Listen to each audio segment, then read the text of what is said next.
This is the SEO session, the Ask the Pros. My name is Bruce Clay. For those of you who are not familiar, I've been doing SEO since 1996. With me today is Stephan Spencer and Chris Boggs. Thank you. Each of us have been with companies doing SEO, I think, in excess of 12 years. Before we started, we thought we'd allow everybody to introduce themselves, so we'll go ahead and allow that to happen real briefly. Stephan? Okay. So, yes, I'm Stephan Spencer. I have been doing SEO since the 90s. 1991, I think. No, I'm just kidding. I founded an agency called Net Concepts. I sold it to Cavario in 2010, and now I'm just a free agent doing my own thing, working on information products and doing a bit of consulting and so forth. I'm also the co-author of this book, The Art of SEO, which is coming out in second edition in March. And this book as well, I'm the sole author on this one. This is a Google Power Search. It's about how to find anything on Google. So just power search techniques using parameters in the Google SERP URLs and query operators and all sorts of tips and tricks. Also, I invented a technology platform called Gravity Stream, which is now part of Cavario's suite of tools. That's me. And Chris Boggs. Hi, I'm Chris Boggs. I'm the newbie. I've only been doing SEO since 2000. I am a director at an agency called Rosetta, which is owned by Publicis. But I'm also president of SEMPO, which is what I'd like to tell you about. We're a nonprofit organization. We're global. We have a lot of local groups. It's at sempo.org. It's only $125 to join it as an individual, so I would love to be able to drive some membership this week.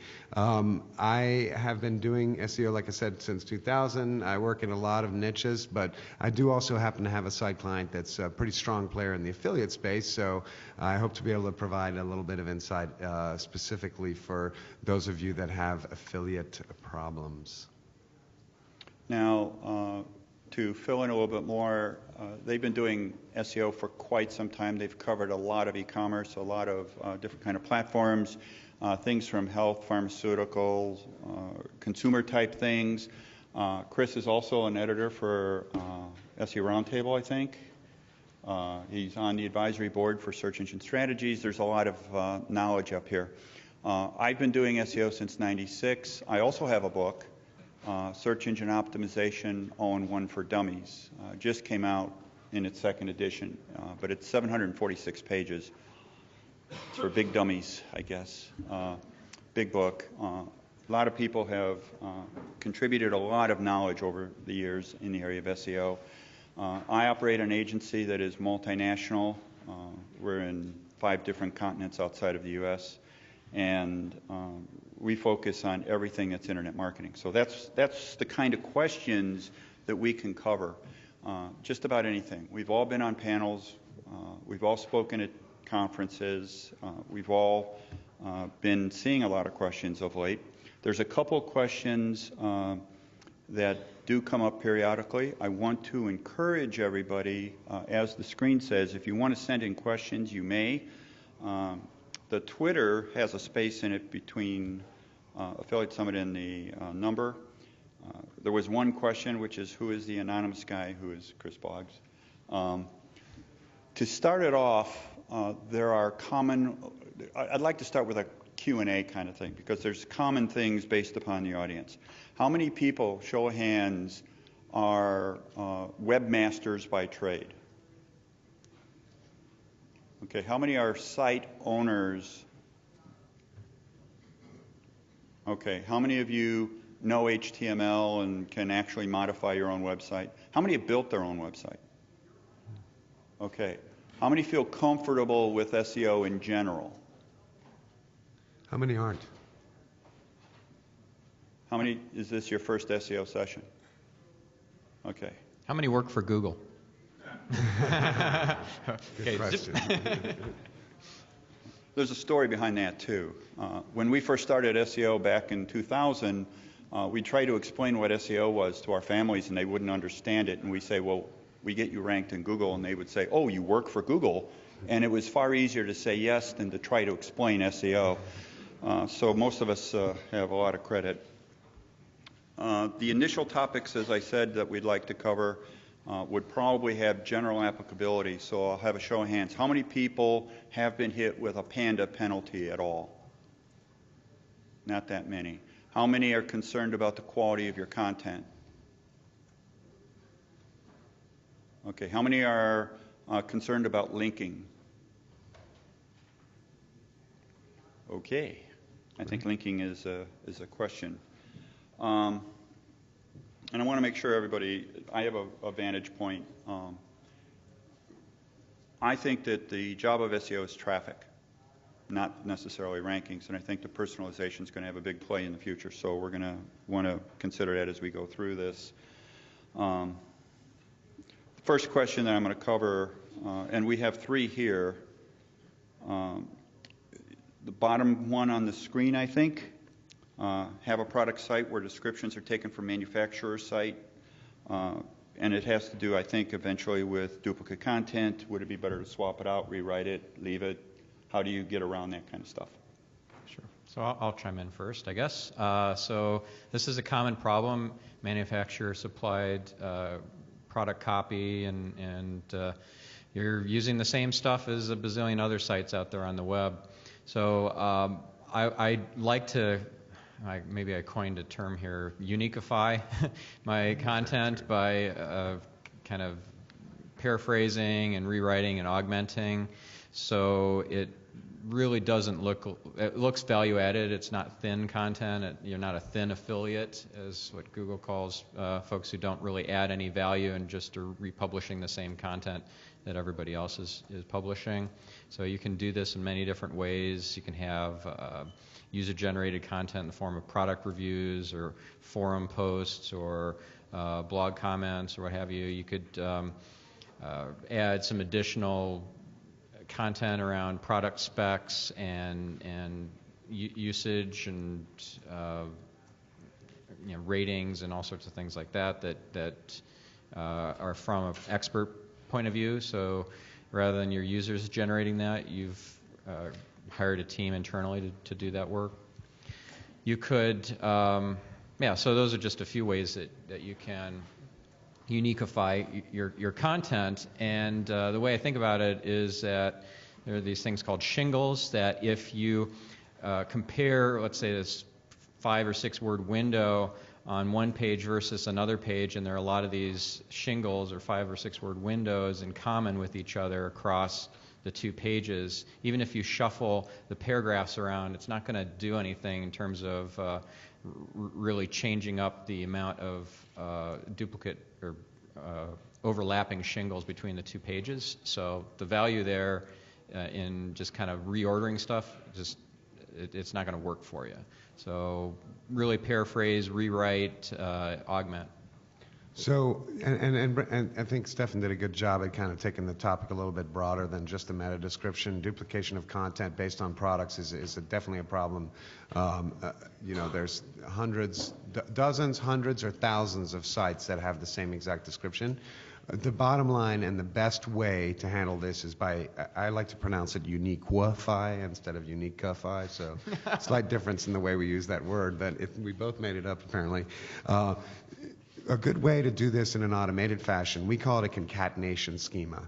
So you create a description. Now, the meta description, so typically, since it has very little value from an SEO perspective, it's more of a click-through rate value. So that's your first call to action that people are going to see on the search result page. So you should be thinking sell with your meta description versus optimize, first of all, in order to drive that traffic and to be that first step. But a way to uniquify it is to create a concatenation schema where you have a sentence that uses dynamic parameters. So it could be find product from this category at josephbank.com or whatever, right? And so that is enough to actually uniquify the meta description, and then therefore you can do it in an automated fashion, because you're not going to go out. I'm sure some of you have sites where there's thousands of products, right? The best way to do it would be to actually manually write those, but if you can't do that, just create a way to concatenate in a category or a product name, and that will differentiate the description enough so that it doesn't get triggered and flagged as a duplicate description from the Google Webmaster Tools perspective, which to me is then the Bible. If they don't flag it, then it's good. Okay. Next question has to do, there's a number of questions here about linking. This one's a little broad, all things linking. But let's talk about links. Chris, how do you do it, and what do you do with them? Well, just to level set for those people that are just first time for SEO, there's two things that you do with SEO, really, if you want to boil it down. You try to increase the relevance of your content, and then you have to drive authority to that content. So if you think of it like a yin and yang, there's relevance and authority. Linking provides the authority. Google, when they invented their algorithm, it's kind of like a co-citation from research papers. The more that something's cited, the more authority it has. So from a linking perspective, one of the things that, and I think that Bruce probably hinted to this earlier, but really going into 2012 and 2013, one of the things that a lot of people don't think about is geographically based links.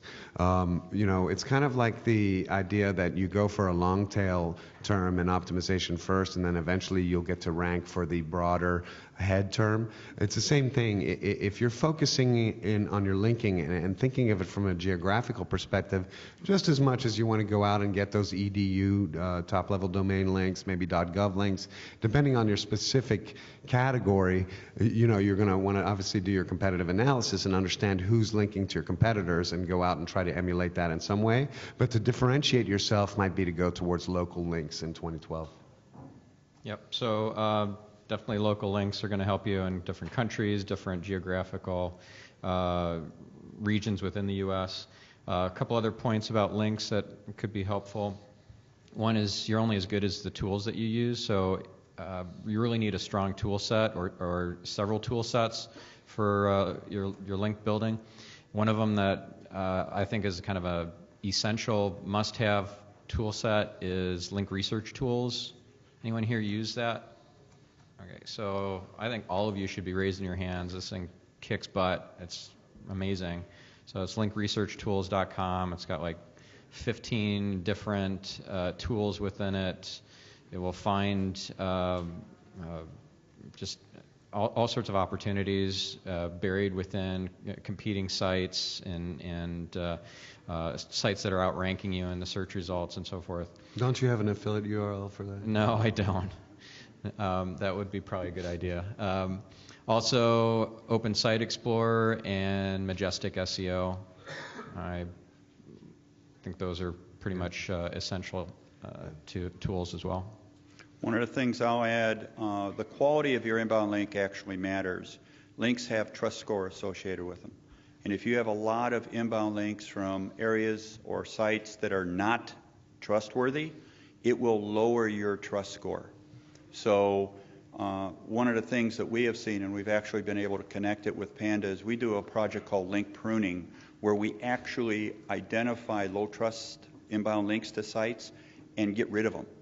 We actually have been able to increase your ranking by decreasing the number of links you have, by decreasing only the ones that are lowest quality. So the quality of your inbound link does in fact matter. The other thing to keep in track of is that if you're purchasing links, Google is very, very, very much on the warpath. If they can determine that you are purchasing links, they will penalize you. That has happened over and over and over again, and there's no exemption from it. And if it happens, you don't know why you lost your rankings. One of the common characteristics is the 51 penalty. Your site will go from top 10 immediately to page 5. Chances are they caught you doing something bad with links, because that's one of the common characteristics. So if you've ever had that penalty, That's one of the things to consider about when you're looking at links. And we have more to talk about on links if you want to come up afterwards. Can I actually add one thing? As I was picturing you in your gardening gloves doing pruning, it reminded me Thanks. of the idea. What was he wearing? No, let's not go that far. Let's not go there. It reminded me really of, what he mentioned was this bad neighborhood idea. So there's a joke, kind of the other PPC, pay-per-click. The other PPC is pills, porn, and casinos, right? Those are considered, quote unquote, the bad neighborhood. So if you're going out to get links, and you find even as simple as something on a directory page where it's a category that's specifically dedicated to, let's say, mesothelioma or whatever, right? And there's suddenly right there's a link to Viagra too. Just go away, walk away. You need to try to keep that in mind. You can, when you're vetting where you want to get your links from, keep an eye out for those signals that it looks like the page is really, or even the site itself is really made more to probably promote some of those pills, porn, and casino sites, and then they have this other business that they pull in. So try to stay within your category, but also think in a degrees of separation manner, right? You might research, if you do auto insurance, you might research a ton of auto insurance links, and then you're going to get to the end of the road, or you're going to want to move along. Think one degree of separation away from that, and that might be auto repair shop or something, right? Because typically they take auto insurance. So and personally, I would use that for my keyword research as well. So think about it from a degrees of separation perspective and try to stay at least semantically connected to your main topic when you're building links. Even if you're going after really high value sites, just the fact that you're being too aggressive with the anchor text that's being used, if it looks too commercial or too artificial in that people are linking to you with used cars San Diego or whatever the keyword rich phrases that you're targeting, you'll get a keyword level penalty. So for that keyword, for that landing page that you're targeting with those links, you'll just disappear from the Google search results. So bear that in mind too. It's not on a site-wide level. It's not going to affect your rankings for your brand terms, but just for that keyword that you've been overly aggressively going after in the anchor text, you'll just vanish. Okay, we have a fair number of questions on specific topics. As I said, the questions seem to be flowing pretty quickly. If we don't cover your question, please come up afterwards, or we'll meet in the hallway, or we'll figure out how to get your answers to you. There were a couple of questions. One question that rolled off the screen is, how do you acquire links without work? Build great content. How do you acquire links? This is, if everybody could buy links, pretty soon the top 10 in Google would be to whoever has the most money. That is not the intent of Google. So understand that Google is discouraging the easy way out. As was alluded to, the best way to get links is to earn them. And I'm going to make a general statement. How many people here want to be in the top 3 for their major keywords? Pretty easy. How many people honestly believe that the quality of your site is better than 1 million other sites so that you have earned the right to be in the top 3? Because what we have seen time and time again is sites that are not quality sites, they get upset because other sites that are not quality sites outrank them. Mm-hmm. Spam means sites positioned above mine.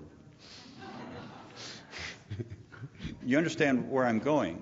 The easiest way to rank is to earn it. Because anything else, Google has probably got several people in a room somewhere trying to fight. And Google is a relevancy search result engine, and they don't like the fact that you haven't earned it. So buying it is definitely not what Google wants. So everybody should just understand that Google has rooms of PhDs out fighting this. And it is not, even if you could win today, you're not going to win in a month or 3 months. It is a short-term, very expensive strategy that Google is on the warpath against. Yeah, but yet, if you create great content, that doesn't mean that you're necessarily going to get the links, right? So build it and they will come. What was that movie? Field of Dreams, right? So I think you need a 2-pronged strategy here. You got to build that fantastic content with the viral hooks, the angle that will really pique people's interests and want them to retweet and share and so forth, favorite it, et cetera. But also you need to seed it into social through not just some no-name account, but from ideally power user accounts in those social sites, right? So whether if it's video, and of course YouTube is a primary place of focus, but Facebook and their specialty social sites like Curtsy for women-focused content, and just a range of different sites, but without having any kind of following or street cred in that social community, and you try to post your content there, try to get it to go viral within there and spread. Good luck.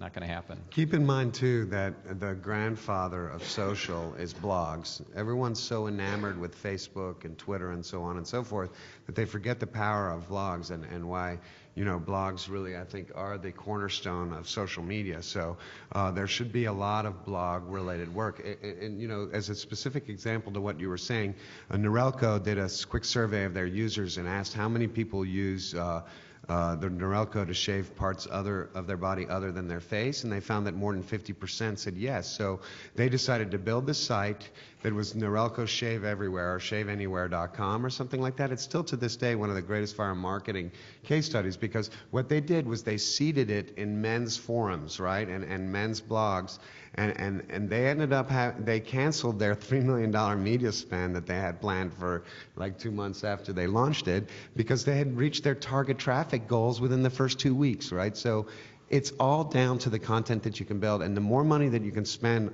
unfortunately, the more money that you can spend on content that's unique and that maybe has some flashiness to it, if it's a digital asset, and if it's in, for example, if it's in financial services, you better damn have a calculator, right? Every freaking financial services site out there has a calculator. If you can create a unique calculator, that's going to drive links and buzz. That's just one of the examples, So this begs the question, Chris, do you shave everywhere? No. Yeah, okay, so that was the official bottom of this presentation. Pills, porn, and casino. Okay, now, all right, so there's a couple questions here on the topic of removing links. That is a really tough question. It takes about 10 minutes to answer, so I'll save it for the end. Getting inbound links through blogging and guest bloggers and things like that. How do you do that? How do you get bloggers? And I'll start with a quick story. We had a site came to us, they lost all their rankings, and when we analyzed it, about 5 months earlier, they started a campaign where they started soliciting bloggers and giving rewards for bloggers to write a blog post and link to them. Oh, is this Google Chrome? No, it wasn't Google Chrome, but there's a deja vu feeling about this. And they were amazed that after 50% of all their inbound links were from blogs, that they lost all their rankings. So how do you do it? Yeah. So one of the tools I really like inside of Link Research Tools is this thing that gives the distribution of link authority, shows by site type and by theme. So you can see that you have way too many bloggy links compared to all the other sites in the top 10. And that's pretty cool, right? So you can see where you stick out like a sore thumb. But in terms of how do you build rapport with bloggers, I think that's the first question here, because you're not going to just scam these bloggers into linking to you, right? You need to be legit, and one of the ways I do it is by building real relationships with bloggers. I go to conferences like Blog World Expo and I speak, and there's like even conferences where you're not speaking, but you have good networking opportunities. I mean, for example, BlogHer. There's a lot of guys in this room. BlogHer is a women bloggers conference, and you can make all sorts of friends. And it's like shooting fish in a barrel if you're single. But a guy actually told me, I was in the reception at BlogHer just mingling, and I'm one of the few guys in there. I go up and ask him some questions and stuff, and it's like, you know, why are you here? And he's like, dude, it's like shooting fish in a barrel. It's freaking awesome. It's pretty amazing, though. So it's real-world connections, like through conferences and meetups and things like that. Who does meetup.com type events? Yeah, those are pretty cool. Who wasn't at Gillies last night that was supposed to be? And don't just start off by saying, hi, nice to meet you, you want to get married, but instead, you know, it's hi, nice to meet you, you know, let's just kind of slowly build a relationship here. Rather than ask for the link straight off, you're going to have lots of interactions with them. You're going to add value and share expertise and shared interests and stuff like that. And you should find your evangelist. Go. Yeah, I would say start with the influencers within any blog category. Find your evangelist. Shoe Money. Many of you may have seen him this morning. Back in the days when he was just an SEO and he used to speak at search conferences before he became the big, awesome Shoe Money. Great guy, knows a lot of things. He wrote a cool post about his new setup that he had on a Dell, right? He got some sort of a cool screen, and he wrote a post, and Dell sent him a whole new extra setup or whatever because they realized his influence. And this was before influence was really like an understood term in internet marketing, right? So Dell was very progressive in giving him that. And then they, not only that, but they said, why don't you do, and I don't know if Shoe Money thought of this or Dell thought of it, but they said, why don't you do a little contest and have your readers say what their dream Dell setup would be. And then they got all this content developed, and the winner of that contest got that dream setup, right? So to me, it's good old-fashioned PR, right? And let's be honest, you know, we're marketers, and it's about spending money to make money. And in the case of getting influence, I think it's still really, a lot of people just forget good old basic PR tactics, and that's why we're here, right? Is to network and to get buzz around our products. Now, there's a session on link building following this. I think it's 3C. So if you're going to want to pursue a lot of this, it would follow that. I'm not sure, though, that they're going to talk about people penalizing you by linking to you. This is a known problem.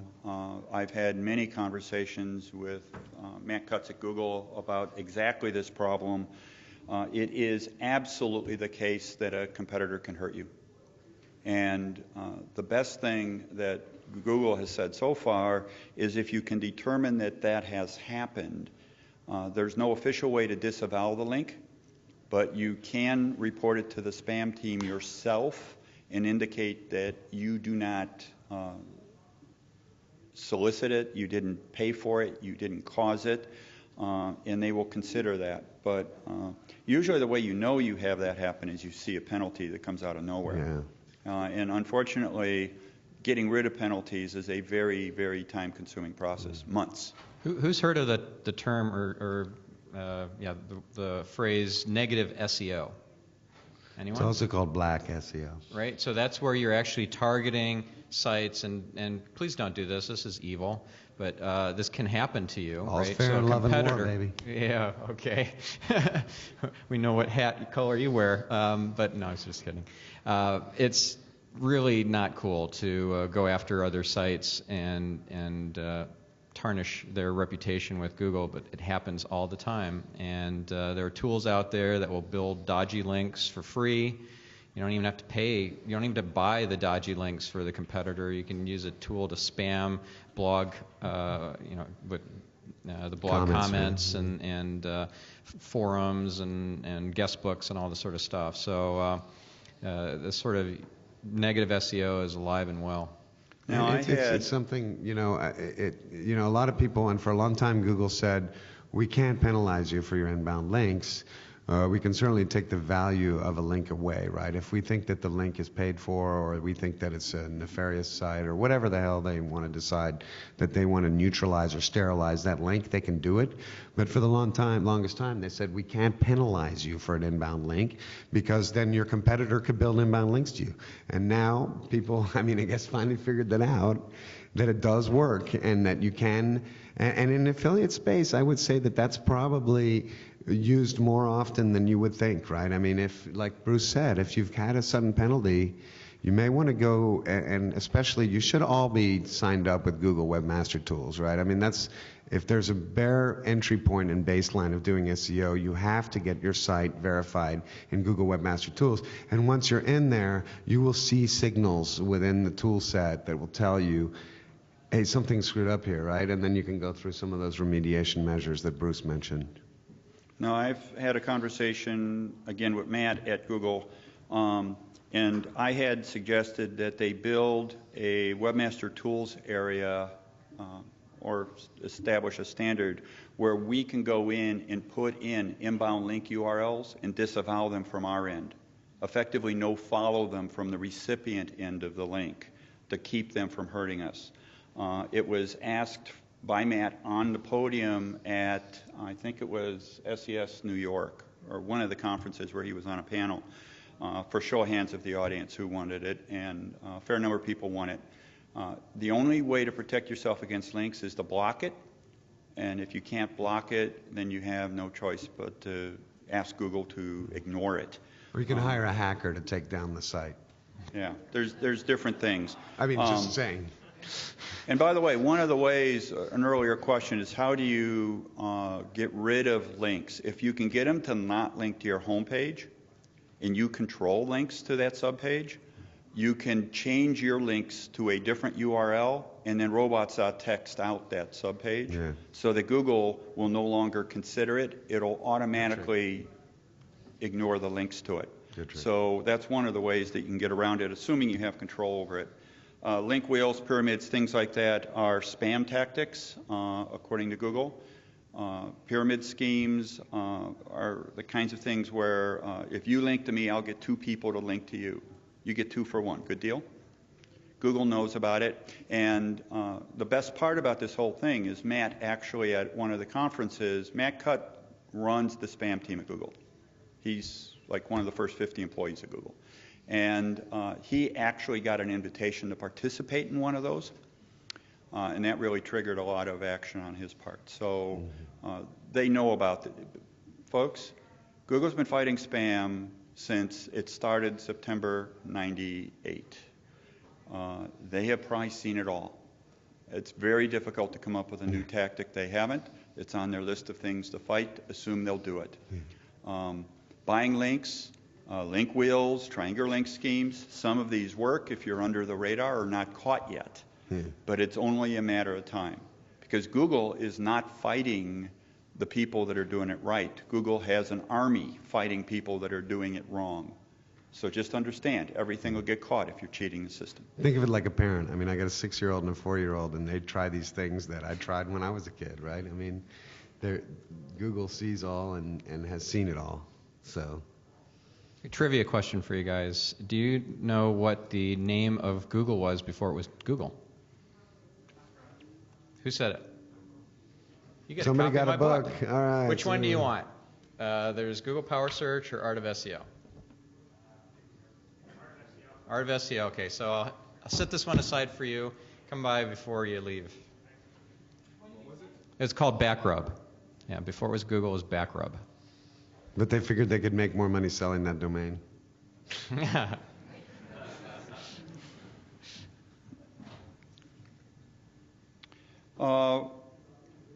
No follows. Why don't we talk a little bit about what a no follow does? Is it good? Is it bad? No follow is a link condom. It's the easiest way to describe it. Essentially, it allegedly blocks the value of the link from passing through. There's this concept of link juice, right? It's the equity, the authority that I talked about as part of the yin yang, is that there's a lot of authority flowing around the internet. The no-follow was invented because of comment spam. So they figured if you could just automatically sterilize a link from being valuable, then comment spammers would stop comment spamming. And that's why it came about. And then people started using the no-follow to what they did, it was called link sculpting. So you would put no-follows on certain tags or certain links on your home page in order to try to focus the value, since your home page is by nature going to get the strongest links pointed to it. And if you want to send that link juice down into your site, One of the ways to sculpt it, theoretically, is by using the nofollow. I personally don't think it works anymore. Google has said that now if there's a nofollow, instead of splitting the additional value of said link, it just sterilizes it and then there's no other link. So Google is trying to get people not to use nofollows internally. So the concept of PageRank sculpting, I think, is still valid, but not using nofollows. Okay. So nofollows, what that does is, if you have 100 links on a page and 50 of those links are nofollowed, it doesn't redistribute the page rank or link authority that this page has to the remaining 50 links that are followed. So they don't get twice their share of page rank because you've nofollowed half of the links.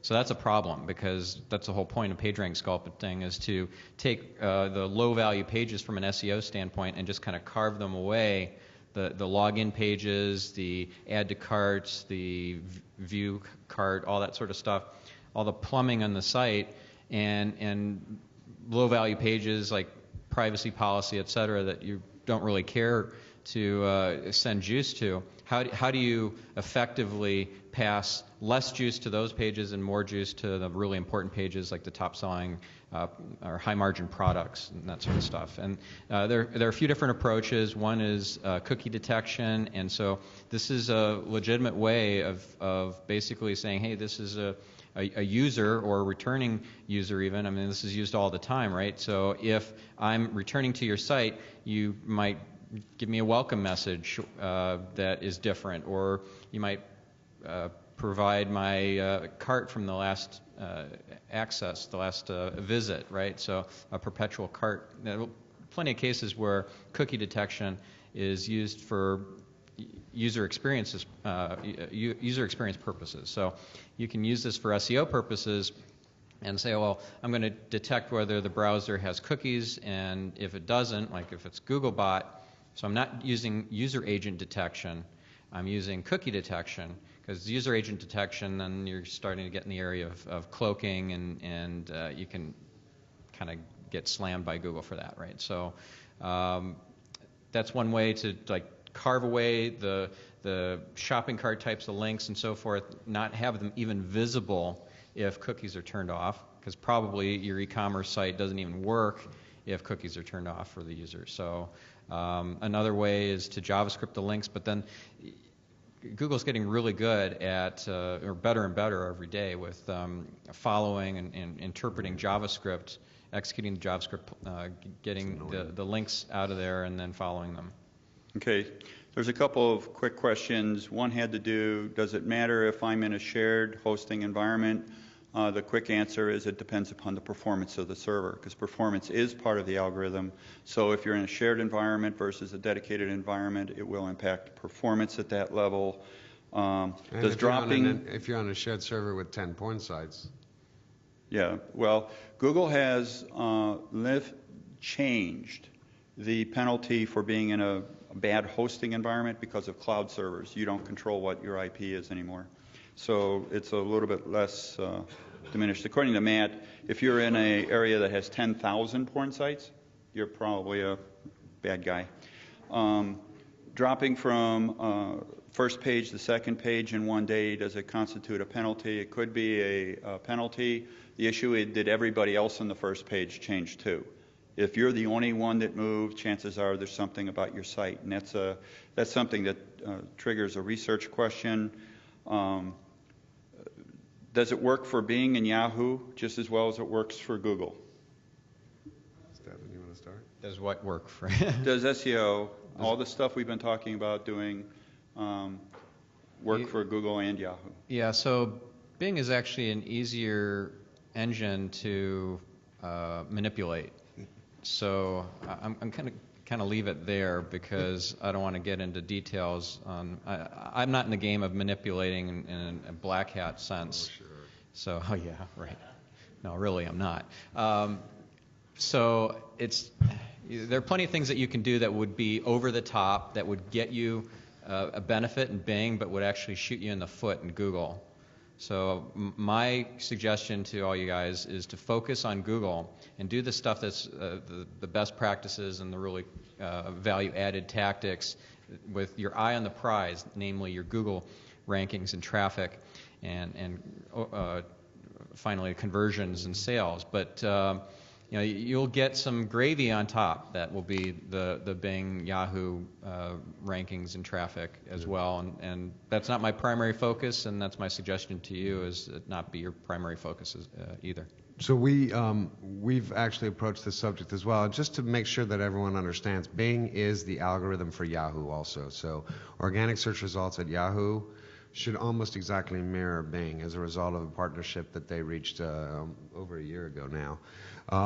Bing, one tactic for SEO for Bing that we've tested to some level of success is Bing has a tendency to break up their search results on the first page and suggest additional modifications, additional qualifiers for the search. Like, for example, if you type in auto insurance, they may also have, did you want to look at some auto insurance quotes sites? Did you want to look at some auto insurance comparison sites, right, whatever. So if you understand the lay of the land for your search results within Bing, and you see what they're typically suggesting, you may want to target from a long tail. And I hope everyone understands the difference between a head term like auto insurance and a long tail term like auto insurance quotes at Dallas, Texas, right? So the longer the search term is, theoretically, the easier it is to rank for.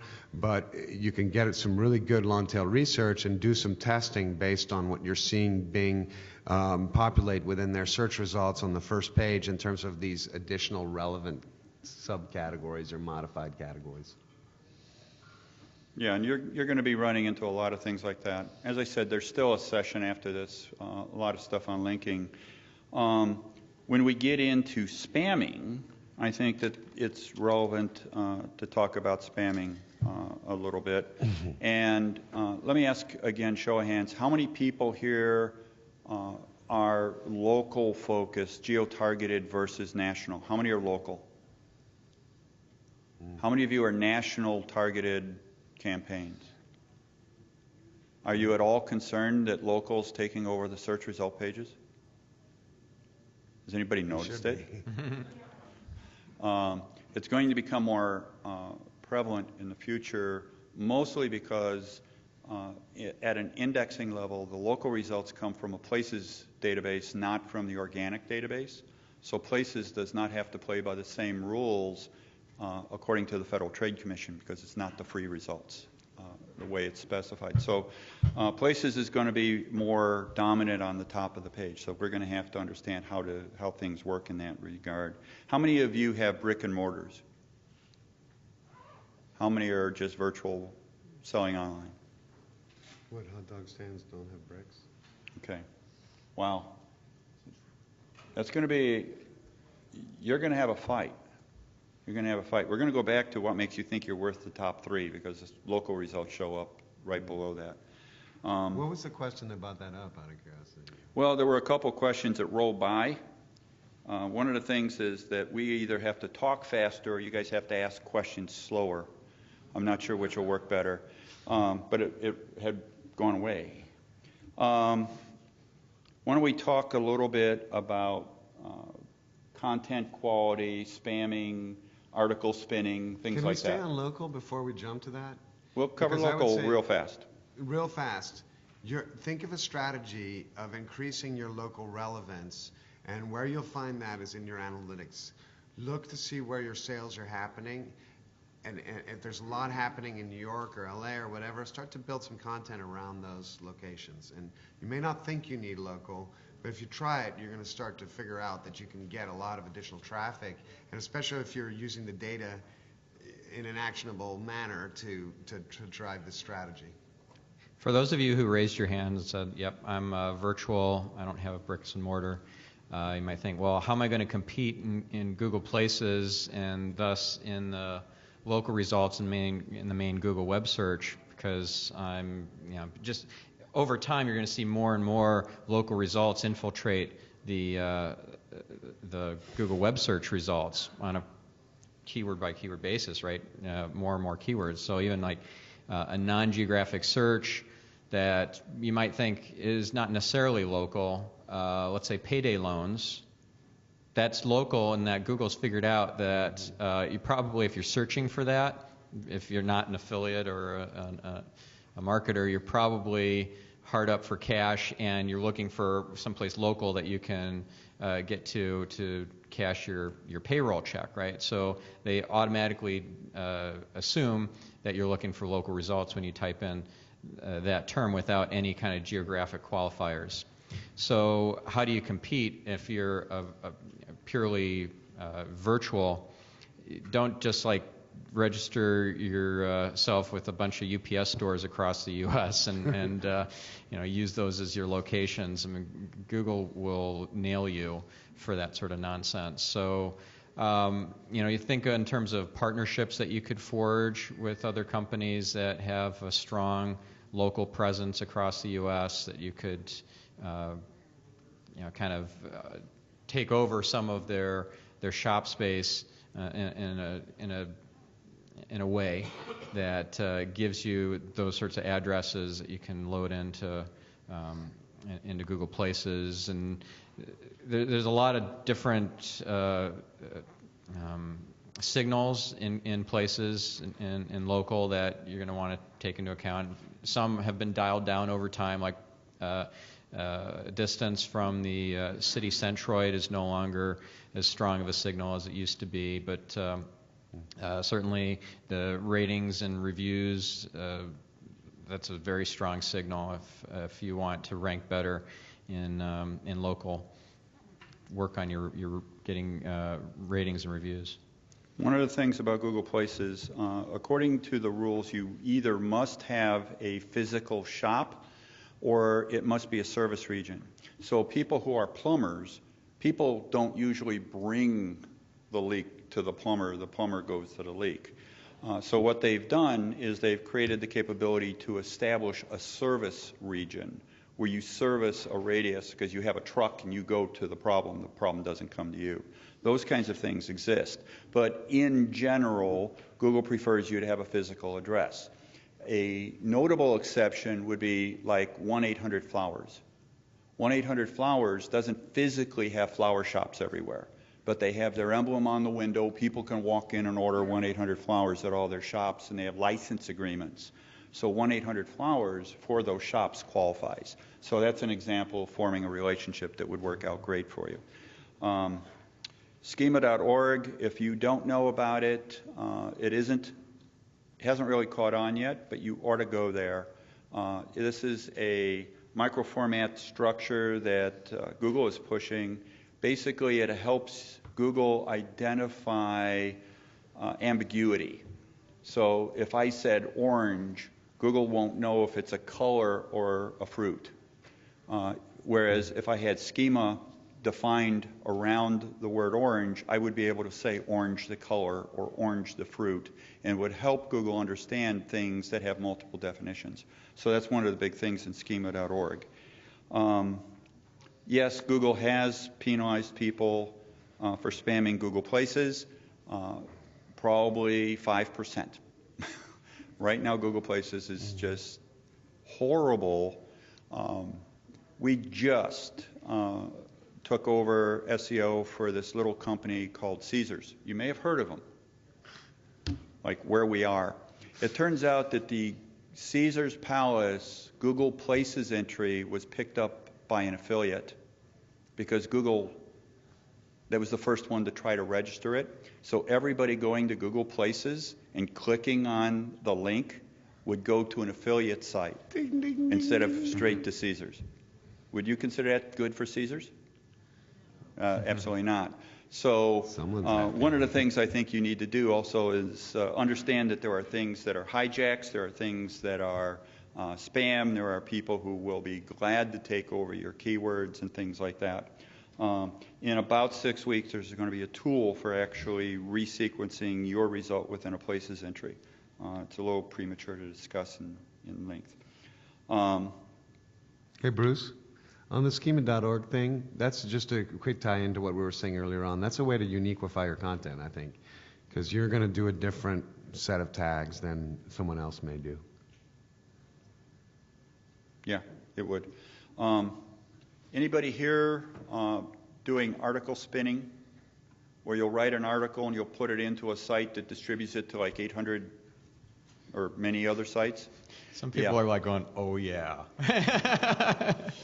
Yeah, Google has actually published that they are able to pick it up. They have simple algorithm. Anybody here ever go to college?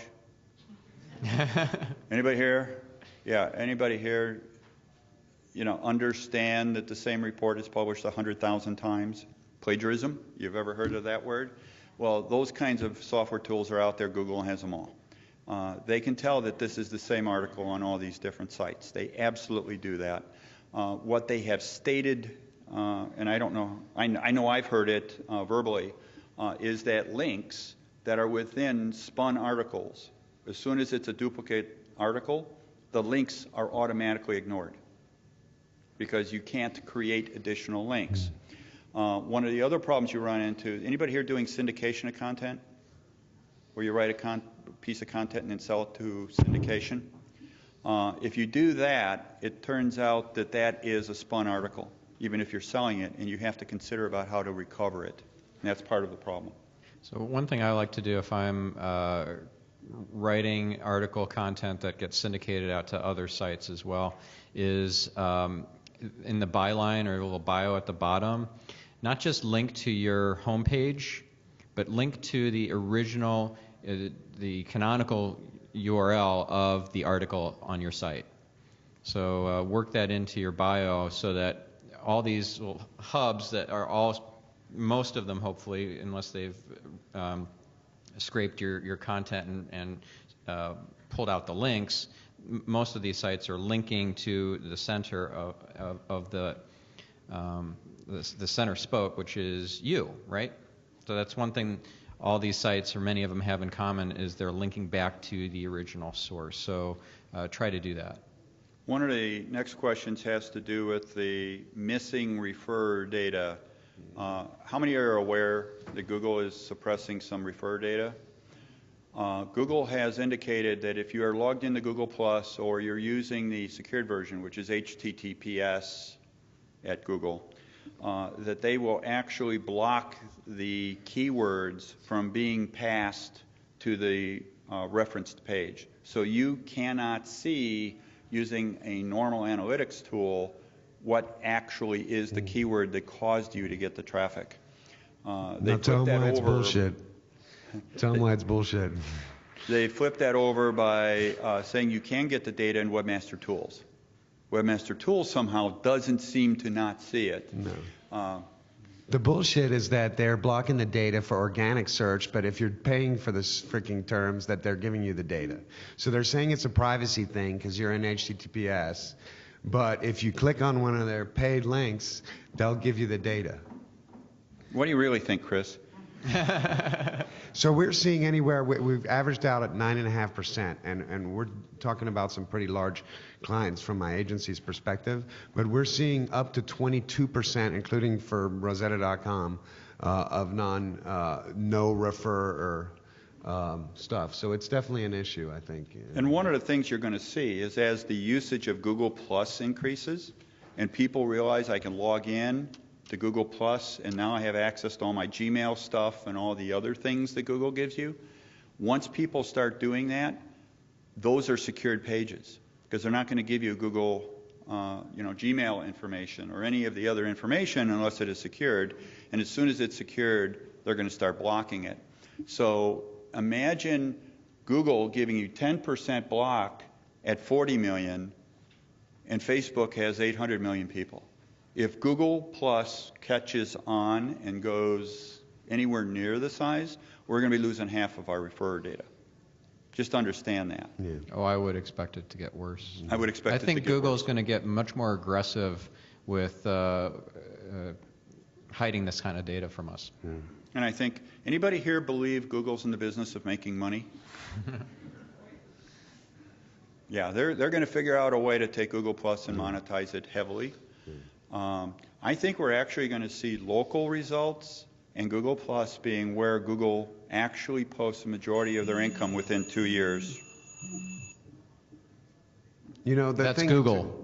They're calling. That's Google calling, saying, "Oh, we've only got a few minutes left." The argument really is too that, I mean, from their perspective, and if you think about it, I mean, we are kind of getting greedy as internet marketers, right? We already have way more data than a lot of offline marketing does, so I guess we're just used to it. So theoretically, if you're missing 20% of your data, you should still be able to do a pretty damn good job with 80% and be able to fill in the blanks, hopefully.